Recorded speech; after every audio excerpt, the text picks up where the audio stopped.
भाइयों बहनों, आज हम गहराई से समझेंगे कि परमेश्वर जब किसी को दर्शन या सपना देता है तो उसका असली उद्देश्य क्या होता है, और यह भी कि जो कुछ बाइबल के बाहर हो रहा है वह परमेश्वर की आत्मा से नहीं होता। भजन संहिता 128। मैं तेरे पवित्र मंदिर की ओर दंडवत करूंगा और तेरी करुणा और सच्चाई के कारण तेरे नाम का धन्यवाद करूंगा, क्योंकि तूने अपने वचन को अपने बड़े नाम से अधिक महत्व दिया है। परमेश्वर ने अपने वचन को सर्वोच्च बनाया है।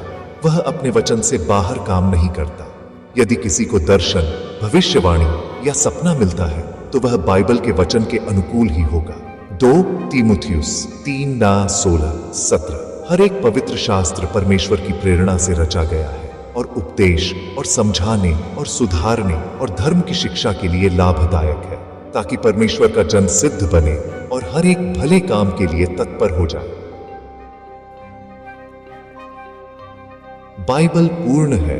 जो भी शिक्षा, सपना या दर्शन हो वह शास्त्र के अनुरूप होना ही चाहिए।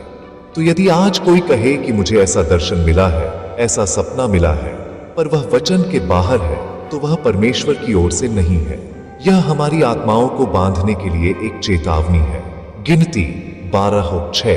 तब यहोवा ने कहा, मेरी बातें सुनो, यदि तुम में कोई नबी हो तो उस पर मैं यहोवा दर्शन के द्वारा अपने आप को प्रकट करूंगा, वह स्वप्न में उससे बातें करूंगा।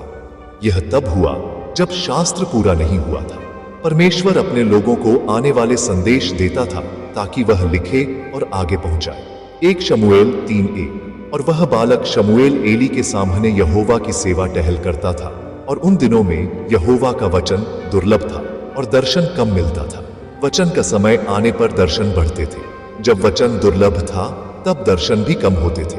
यह हमें दिखाता है दर्शन वचन के स्थानापन्न नहीं है, बल्कि वचन के प्रसार के लिए है। आज शास्त्र पूरा हो चुका है, इसलिए हर दर्शन शास्त्र की कसौटी पर ही परखा जाएगा। प्रेरितों के काम 2:16-17। परंतु यह वह बात है जो योएल भविष्यद्वक्ता के द्वारा कही गई है कि परमेश्वर कहता है कि अंत के दिनों में ऐसा होगा कि मैं अपना आत्मा सब मनुष्यों पर उंडेलूंगा, और तुम्हारे बेटे और तुम्हारी बेटियां भविष्यवाणी करेंगी, और तुम्हारे जवान दर्शन देखेंगे, और तुम्हारे पुरने स्वप्न देखेंगे। पेंटेकोस्ट के दिन जो हुआ वह योएल की भविष्यवाणी की पूर्ति था। यह आत्मा के उंडेले जाने का चिन्ह था, मसीह की साक्षी देने के लिए। प्रेरितों के काम 10:9-16। पतरस को चादर का दर्शन। दर्शन का मकसद गैर यहूदियों के लिए सुसमाचार खोलना। पतरस के दर्शन के बिना कर्नेलियुस के घर का दरवाजा न खुलता। ध्यान दीजिए, दर्शन खुद में कोई अनुभव नहीं था, बल्कि एक स्पष्ट निर्देश था ताकि परमेश्वर की योजना आगे बढ़े। यही बाइबलिक दर्शन का मकसद है। सुसमाचार फैलाने के लिए, जैसे पौलुस को रात में मकिदुनिया का दर्शन हुआ, प्रेरितों 16:9। दिशा और चेतावनी देने के लिए यूसुफ को स्वप्न मिला, मत्ती 2:13।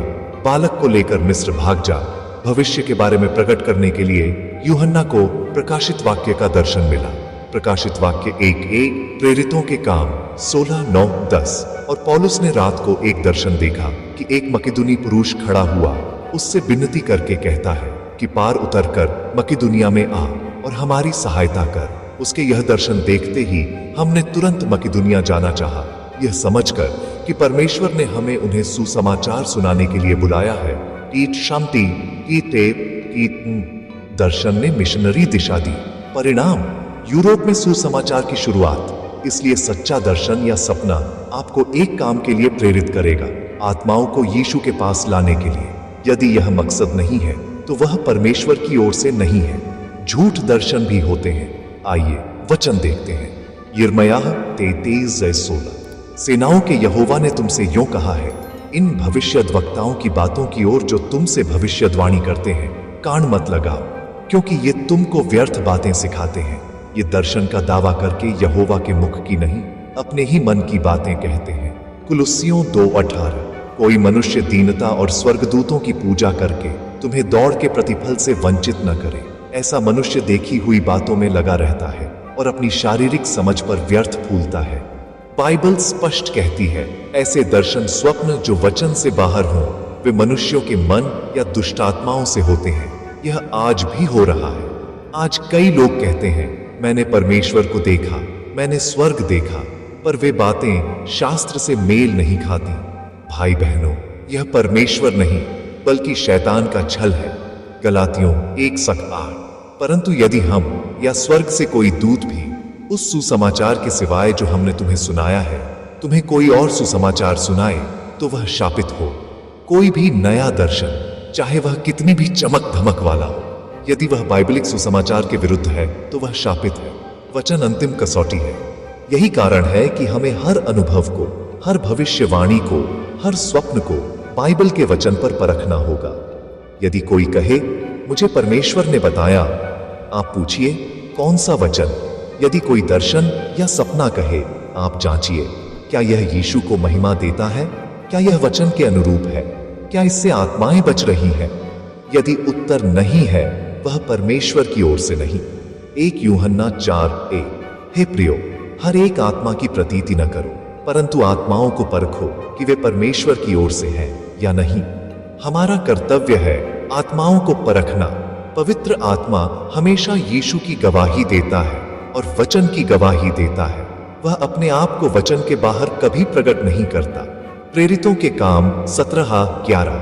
ये लोग तो थिस्सलुनीके के यहूदियों से भले थे और उन्होंने बड़ी लालसा से वचन ग्रहण किया और प्रतिदिन पवित्र शास्त्रों में ढूंढते रहे कि ये बातें यूं ही हैं कि नहीं। पावलुस प्रेरित होकर बोल रहा था, फिर भी लोग शास्त्र में जांचते थे। यह है सच्चे आत्मिक जीवन का चिन्ह, वचन में जांचना। यदि प्रेरित पौलुस के शब्द भी वचन में परखे जाते थे, तो आज हर अनुभव को वचन में परखना ही होगा। मुंह उठाकर किसी भी दर्शन, किसी भी सपना, कोई ऐसी एक्टिविटी जो पहले बाइबल में कभी देखी नहीं गई, मान लेना बिल्कुल गलत है। वचन से मैच करिए जब तक वचन अनुमति नहीं देता। और वह जो बातें आप देख रहे हैं, आप सुन रहे हैं, आपको कोई बता रहा है, वह जब तक वचन से मैच नहीं करती, बिल्कुल मत मानिए।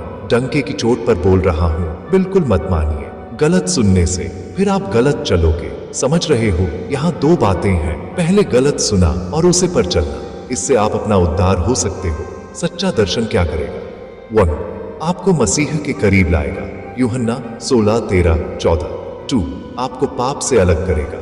3. आपको आत्माओं को बचाने के लिए भेजेगा। 4. बाइबल की पुष्टि करेगा। भाइयों बहनों, यही है असली पहचान। सच्चा दर्शन या सपना कभी भी बाइबल को हटाएगा नहीं, बल्कि उसे पुष्ट करेगा। यही परमेश्वर की रीति है। यदि आप यह सिखावन समझ रहे हैं तो कमेंट में लिखें, मैं अपने हर अनुभव को वचन की कसौटी पर परखूंगा। आप किस शहर, किस राज्य से यह वीडियो देख रहे हैं, हमें कमेंट में जरूर बताइए। और हाँ, चैनल को सब्सक्राइब कीजिए ताकि आगे के भाग आप मिस न करें, क्योंकि अगले भाग में हम और गहराई में जाएंगे। पवित्र आत्मा आज भी कैसे कार्य करता है और कैसे हम झूठी आत्माओं को पहचान सकते हैं। प्रभु आपको आशीष दे। आमीन।